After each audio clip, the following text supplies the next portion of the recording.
Hi, I'm Nate Ruben, And I'm Inez Laikowski. and welcome to the Ruben Digital Vlog. Today we're talking about why Ruben Digital left Snapchat. I brought Inez, who is one of our social media strategists, to talk about our conversation and why we felt as a company we should leave Snapchat. Today we're just going to basically discuss what we felt on a personal level and then also where we came to as a team and how we thought we wanted to express ourselves on a social media level and why we decided to change. Absolutely. So to give you a little bit of context, about 2 weeks ago I was on LinkedIn and I actually saw an article shared from this wonderful, I guess you call her LinkedIn influencer. Her name's Mehak, and she is all over everything. She has this thing called the Daily Deck. We'll probably post the link to it in the comments. She's a really cool individual. But anyways, what I saw was her post about an ad that, in what I thought, increased or incentivized domestic violence, or at least normalized it into a joke. It was basically, would you rather punch Chris Brown or slap Rihanna? I don't know what it was for. It was a poll. It was a poll, and Yeah. I think maybe it was advertising a game. Yeah. But I thought it was disgusting. And so the first thing I did is I took that and I threw it up onto our group's Slack channel, and I was like, what do you guys think about this? And Inez had probably the most vocal reaction, and I really thought her thoughts mattered and made sense. Not that I didn't think everyone else's thoughts mattered, but the way she had an opinion was more so than anyone else. So I thought we should talk about it today and kind of give you an understanding why we think it's a big deal. Yeah, I think that the way that we handled it is probably the most healthiest way a team should handle it. By Nate putting it out in the group discussion is, this isn't a final thought yet, this is my opinion, can we discuss this? And what it was basically, they had a poll. It was supposed to go along with their new rollout because they had changed the layout, and inside the poll, people were supposed to just basically vote on which violent act they preferred to do on which person. And beyond being distasteful, because the age group for that particular app is just so wide, we had to really think about what it said about us as a brand and as an individual. For me personally, as soon as I saw it, I stopped using Snapchat immediately. Actually, that's not entirely true. I sent a snap as a text to everyone on my personal account saying that my reason for leaving and that I was not casting shade or any negativity towards anyone that wanted to stay. And I also sent that message in response to his message in our group Slack account, and then also on Twitter. So yeah, and I think she handled it well.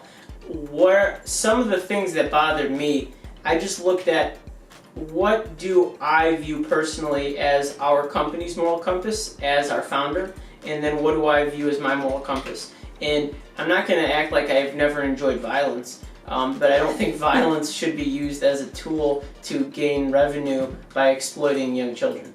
I also don't think that making light of a domestic violence situation that occurred between two people who were barely more than children themselves at the time. right. I don't think that was an appropriate opportunity either. Yeah. And then also, before this even happened, I've been looking at Snapchat, and I just look at it like a monetized digital tabloid.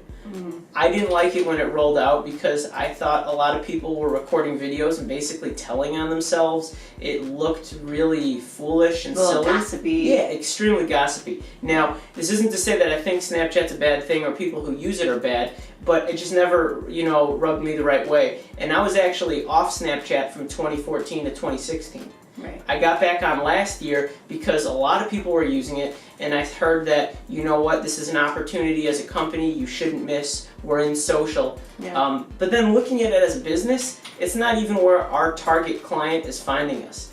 We found Snapchat to be most useful for our friends and family to get an understanding of what we're doing, and we really expanded our audience much larger than any of our personal accounts, but it didn't bring us revenue, and at the end of the day, we didn't think that the potential negative branding we would get from it was worth the headache.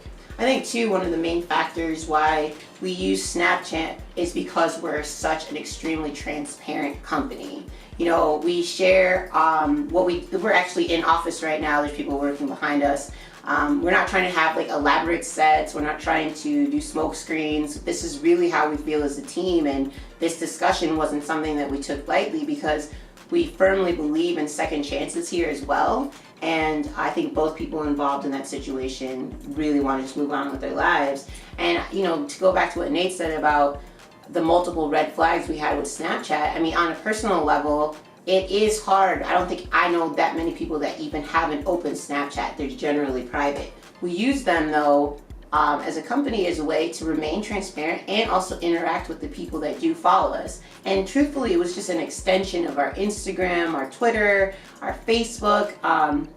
We have a wide range of followers, and our community is great, right? So we even told them when we decided to leave that they could find us in different locations. Mm-hmm.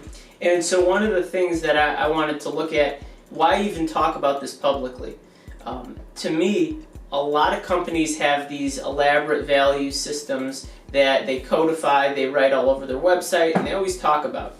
And if you go to our website right now, you don't see any of those. We're still in the process of discovering exactly who and what we stand for, and I saw this as an opportunity to lead through action and to show people, no, this is what we stand for, and this is something we won't tolerate, and we don't need to be there.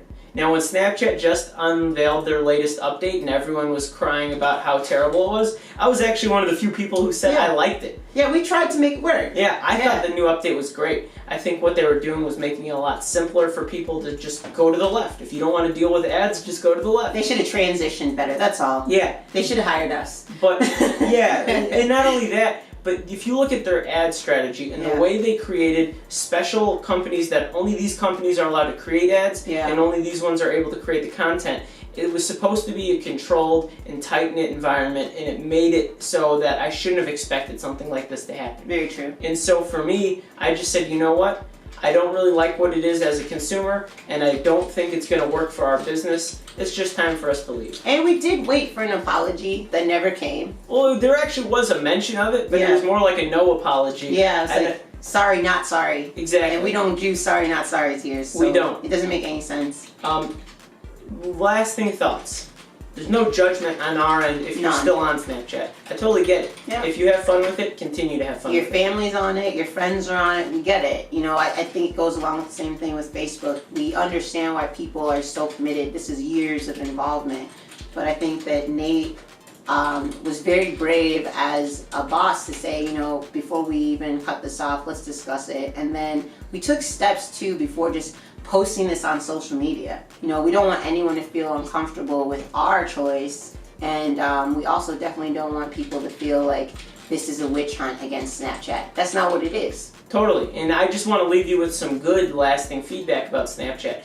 They still have such an opportunity to get you in front of so many people in a 24-hour window. It's incredible. When we launched the blog announcing that we were leaving Snapchat, I posted it on Snapchat as part of our goodbye message, and we got the most clicks to our blog from Snapchat. And lots of positive feedback, by the way. We'll show you the link in the captions so that you can actually read about our blog about this. We had amazing feedback on Twitter as well. We have such a great support about this. People who understood why we left but are still on Snapchat, and they don't mind that we, did this for ourselves and for our personal community. Absolutely. So if you have any questions about social, make sure you connect with Inez. We'll have all her comments on there. She's our resident social media guru or social media queen. I guess you could say she slays.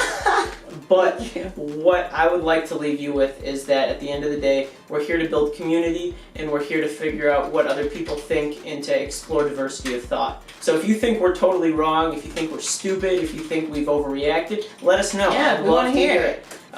But with that, we're going to be out of here. Have a great day and much love. Bye.